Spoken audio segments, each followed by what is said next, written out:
There are many people who have the limitations in their minds, who have lost that fire in their eyes. You aren't given any breaks in life. You make them for yourself. We are all being tested in life. And how you face that test determines the rest of your life.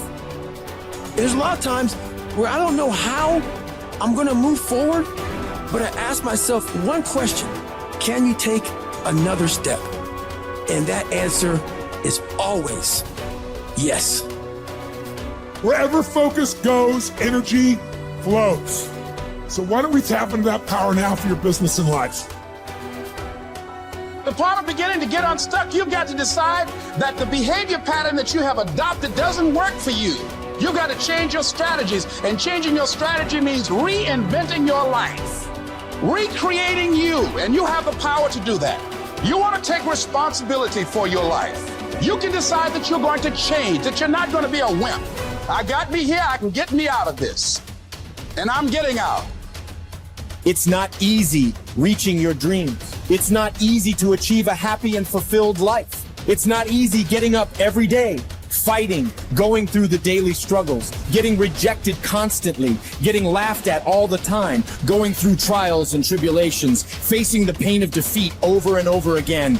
It is not easy, but if you do it, it is worth it.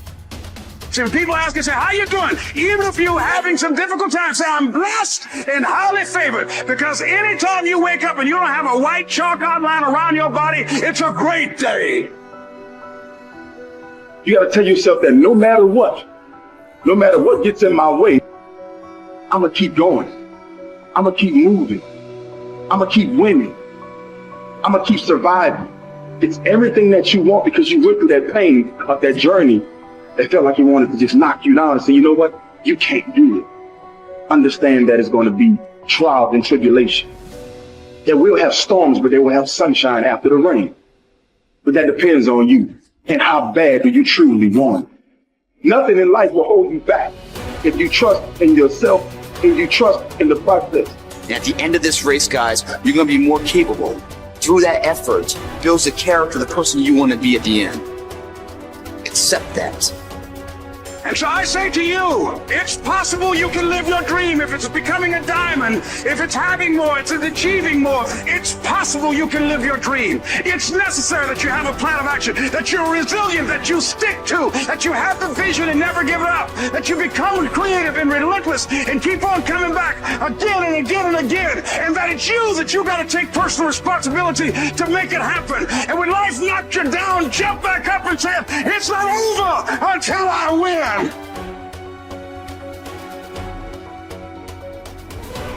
What does success look like? What does it take?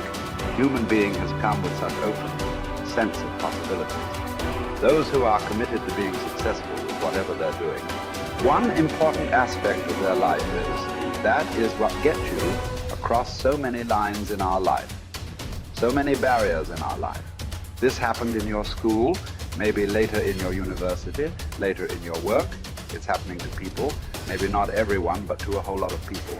Their commitment to success is weak. They want to succeed. They will take 3 steps. Then something little interesting happens here. They will go away here. They will go away there. They will go away there. Hey, I want to live. Their commitment to success is weak. Either situations around them in some way, situations can impede you from doing what you're doing very easily. Many times it happens to everyone. But when this happens, people weaken their commitment for their success. Maybe physically they'll feel a little weak. They will weaken their commitment to success. Maybe their emotions slosh around a little bit. They will weaken their commitment to success.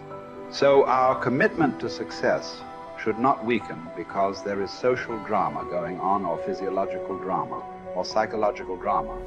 Whatever happens, your commitment to success should not weaken. That is what gets you across so many lines in our life, so many barriers in our life. So what does success look like? What does it take? Those who have been very successful, either in music, sport, art, business, spiritual process, doesn't matter what. Those people never know when they ate, when they slept, when they got afternoon rest. I have not seen such a thing in my life. So those who are committed to being successful with that whatever they're doing, one important aspect of their life is they're not settling down where it's comfortable. Because comfort will happen when they lower you to it very, very comfortable. Have you seen how comfortable they are? Once they're dead, if you throw them there also, they're comfortable. If you lower them, they're comfortable. Right now, it's about ensuring that there is profoundness of experience and there is impactfulness of activity. Because if they had given you a limitless amount of time, you could do all those things, nothing wrong. I'm not against it. But they gave you such a little time with such tremendous potential of being human. That's the problem. If creation had made you like an earthworm, I'm not saying there's anything wrong with it. It is just that it's a unipolar potential. It can only do that much. An earthworm is not thinking of climbing a tree because it knows it'll be picked up by the birds. It never has such aspirations. It just wants to recycle the earth. You know, it is beneficial to so many other lives, including us, but its objective is very clear: to eat and to reproduce and to die. Very clear objective, that purpose to fulfill he strives. I don't think he sleeps in the afternoon. I don't think so, because many afternoons I've seen earthworms. They were all vigorously active, but a human being came with too many potentials. Because of that, it needs a certain level of striving for a human being to forget about the world, to consider yourself successful. If your idea of success is you're doing little better than your neighbor, I call that sickness. That is not success. You are happy that your neighbor is worse than you. Is this sickness or success? It is sickness. But in some way, you feel fulfilled with what you're doing. Let's consider that as success for now. It doesn't matter whether you're better than somebody or worse than somebody. That question should not even come up in your mind. But in some way, you feel you're using yourself fully, and there's a certain sense of fulfillment in your activity. Well, if you're capable of just closing your eyes and simply sitting without any activity, that's fantastic.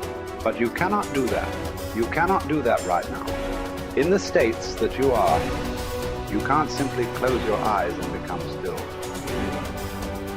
Instead of being busy, you will become preoccupied. That doesn't mean you're improving, that means you're regressing in some way. The problem about this success is people always making judgments. I did this, I did that, maybe this didn't work, maybe this is a mistake, that's a mistake. There's no such thing in life. See, at one time you were a monkey, all right. Hey, this is not me, this is that Englishman, you know. Charles Darwin said you were all monkeys. At one time you were a monkey just a brief while ago. Was it a mistake that you committed? That you were a monkey? Or was it just a certain stage of evolution? Was it a mistake or was it just a certain stage of evolution? Similarly, since you were born, because as a human being, you're born largely unformed, unlike other creatures. Other creatures, if their food is taken care of, they know what to do with their life. Because human being has come with such open sense of possibilities. You come unformed. You don't come fixed. You have to fix yourself. Different people throw different types of balls at you. From all over, your parents, your teachers, the school, the neighbors, and society and the world throws all kinds of things at you. To gather all this muck and make something worthwhile out of yourself is your business. That's your success. It doesn't matter whether somebody thinks you're worthwhile or not. You feel you are a worthwhile life. Good enough for now.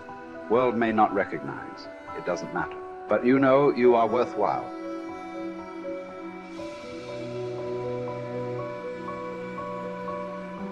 It's hard to say what the soul means metaphysically because, say beyond the confines of a single human being, we do have this sense that the soul can expand itself into something that's greater than it has been. It has this capacity for growth. And we do have the sense that the soul can expand itself to the point where it's enlightened, for lack of a better word, that it's working as efficiently as possible to transform everything that's unnecessarily painful and malevolent about the world into what's positive and good. And that it does that as a consequence of confronting the world with courage and truth. And I think that's right.